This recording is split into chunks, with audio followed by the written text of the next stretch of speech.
हरे कृष्ण. दंडवत प्रणाम. मी तुम्हाला प्रॉमिस केल्याप्रमाणे जशी मी तुम्हाला जगन्नाथपुरीच्या बाहेरच्या मंदिराचं दर्शन करून दिलं होतं, आता त्याप्रमाणे आपण मंदिरातले आतली जेवढी मंदिर आहेत श्री मंदिरातल्या त्याचं आता आपण दर्शन घेणार आहोत, तेही मानसिकरित्या. मग तुम्ही तयार आहात ना? तर आपण जाऊया.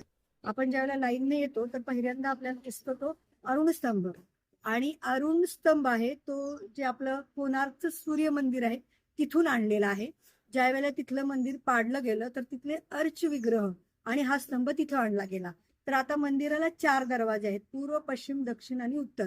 तर आपण सिंहद्वारातून आतमध्ये चाललेलो आहे. तिथून गेल्यानंतर पहिल्यांदा भेटतो ते आपण पतित पावन जगन्नाथांना. पतित पावन जगन्नाथजी की जय. हे जे पतित पावन जगन्नाथजी आहेत ना, पतितांचा उद्धार करण्यासाठी बाहेर आलेले आहेत. कारण अभारतीय लोकांना, अहिंदू लोकांना आतमध्ये प्रवेश नाही. तर मग ह्या पतित पावन जगन्नाथाचं दर्शन घेऊन लोक परत जातात. त्याच्यानंतर आपल्याला लागतात त्या 22 पायऱ्या.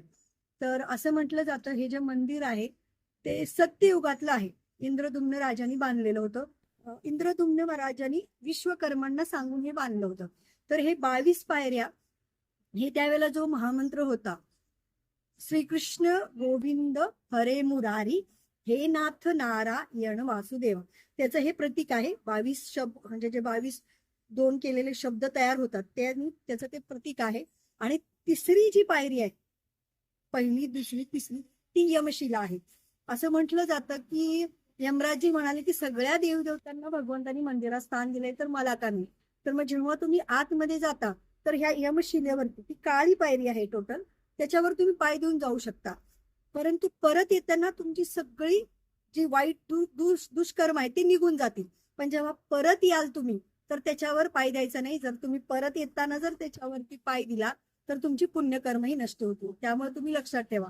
तर ह्या 22 पायऱ्या ज्यावेळेला संपतात, अगोदर ह्या 22 पायऱ्यांच्या वर मला वाटतं 10 पायऱ्या सोडल्या तर वेगवेगळे कर्मकांडांचे विधी जे आपल्या पूर्वजांच्या साठी करतात तेही केले जायचे, पण आता नाहीत करत. ते पंडे लोक बाहेर करतात. डाव्या बाजूला बघितलं तर काशी विश्वेश्वराचं मंदिर आहे.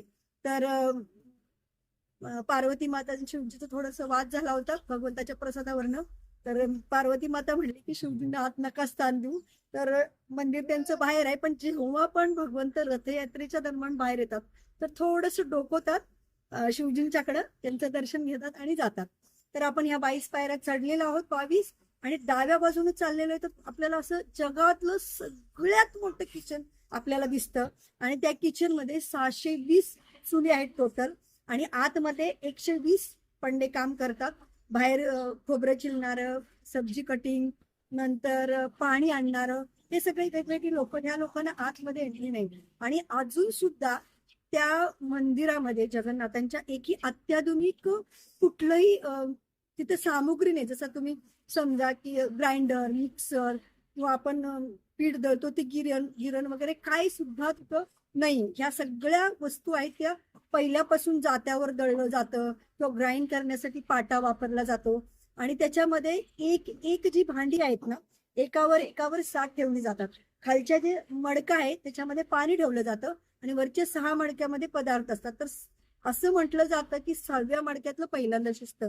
आणि लक्ष्मी माता रोज इथं कुकिंग करायला येते. हे झालं जगन्नाथांचं मोठं किचन. तिथून बाहेर आलं तर आपल्याला यमुना आणि गंगेचे कुवे दिसतात, ज्या पाण्याने आपण भगवंतांच्या किचनचं सगळं म्हणजे कुकिंग केलं जातं. तिथून बाहेर आल्यानंतर जर असं पुढे गेलं ना, एक 4-5 वर्षापूर्वी एक असा स्तंभ आतल्या मंदिरातलं पडलेला आहे आणि तो पूर्ण दगडी आहे.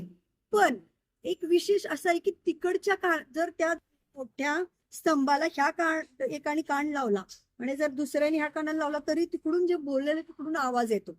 तर मग ते आपण आवाज ऐकून तिथून आतमध्ये जेव्हा जातो तर तिथं आपल्याला वट जगन्नाथ आणि वट गणेश दिसतात. ह्या वट आहे ह्याचं एक आख्यायिका आहे.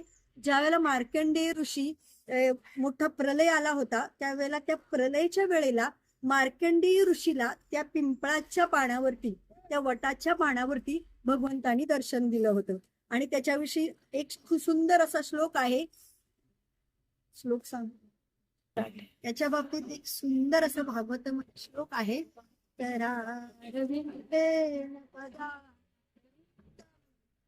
मुखारविंदम विवेशयन्तम पटस्य पत सॉरी याच्याविषयी भागवतामध्ये एक सुंदर असा श्लोक आहे.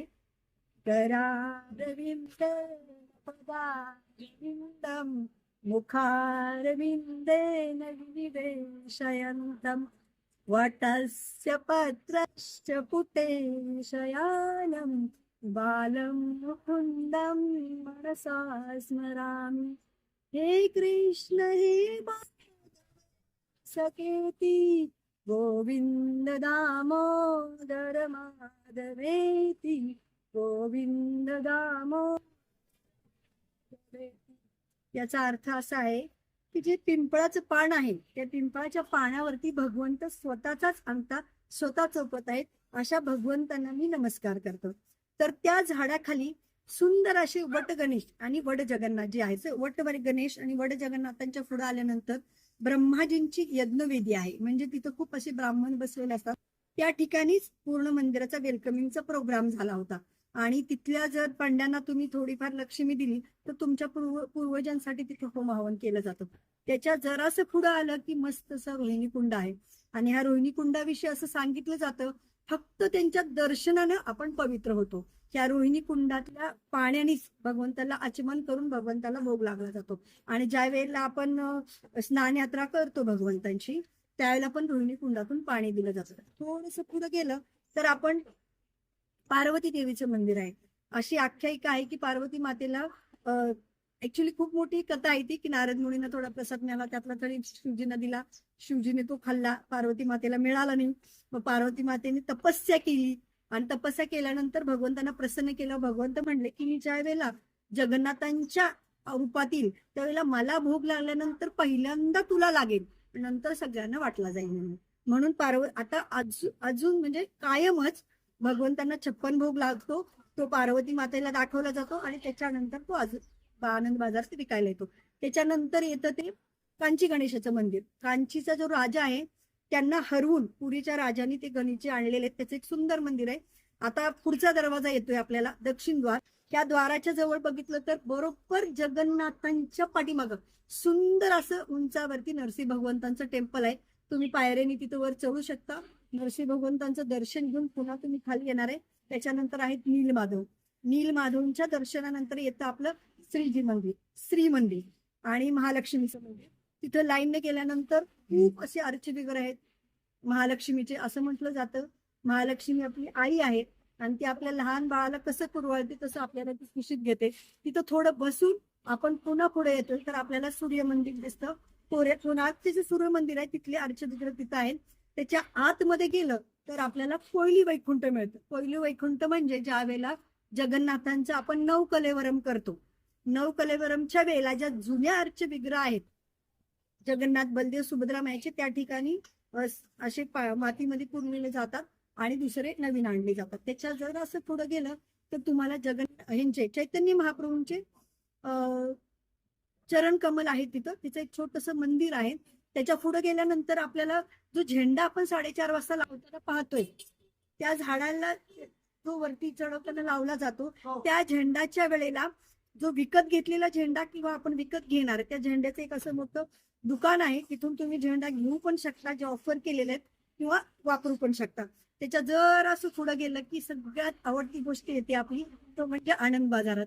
आनंद बाजाराचा मस्त असा भोग लावलेला प्रसादांचा. आपण आनंद बाजारावरती एक वेगळा विशेष व्हिडिओ बनवूया. आता फक्त आपण थोडीशी माहिती घेऊया. आनंद बाजारात गेल्यानंतर असं म्हटलं जातं एक चांडाळ, एक कुत्रा आणि एक ब्राह्मण एकत्र एका थालीमध्ये प्रसाद घेऊ शकतात. चांडाळ म्हणजे जो कुत्र्यांचं पण मांस खातो असा माणूस, एक कुत्रा आणि ब्राह्मण म्हणजे तो प्रसाद कधीही अशुद्ध होत नाही. मस्त असं सगळीकडे फिरून आपण छान प्रसाद घेणार. आणि नंतर त्याच्या पाठीमागं पायऱ्या चढून गेलं तर भगवंतांची जिथं स्नान घालतात स्नान यात्रेच्या वेळेला स्नान घालतात आणि नंतर भगवंत आजारी पडतात पुन्हा भगवंत बाहेर येतात आणि जगन्नाथाची रथयात्रा होते. त्या ठिकाणी आपण जातो. तिथलं आपण दर्शन घेऊन पुन्हा पायऱ्या उतरतो. पायऱ्या उतरून आपण बाहेर जाऊन पुन्हा त्या 22 पायरीनं आपल्याला खाली यायचं आहे. पण पण पण तुम्ही लक्षात ठेवा 22 पायरीवरनं ज्या 22 पायऱ्या आहेत तिथून येताना वरून येताना ती जी 3री पायरी आहे यमशिला त्याच्यावर तुम्हाला पाय द्यायचं नाही.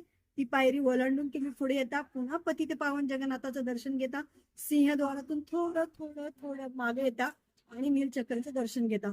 जगन्नाथपुरीत असं म्हटलं जातं, जरी तुम्हाला जगन्नाथाचं दर्शन नाही झालं पण नीलचक्राचं जर दर्शन झालं तरी भगवंतांचं दर्शन होते. अशा पद्धतीनं आपण मानसिकरित्या आपण जगन्नाथाच्या पूर्ण मंदिराचं दर्शन घेऊन दंडवत करून बाहेर आलेले. जर तुम्हाला हा व्हिडिओ आवडला असेल तर तुमच्या काही कमेंट असेल की मी अजून दुसऱ्या कोणत्या गोष्टीवर असे व्हिडिओ बनावे तर तुम्ही मला सांगू शकता. तुम्ही माझ्या चॅनलला व्रजधुनी देवीदासीला शेअर करू शकता, कमेंट पण करू शकता आणि सबस्क्राईब पण करू शकता. जगन्नाथपुरी धाम की जय. हरे कृष्णा.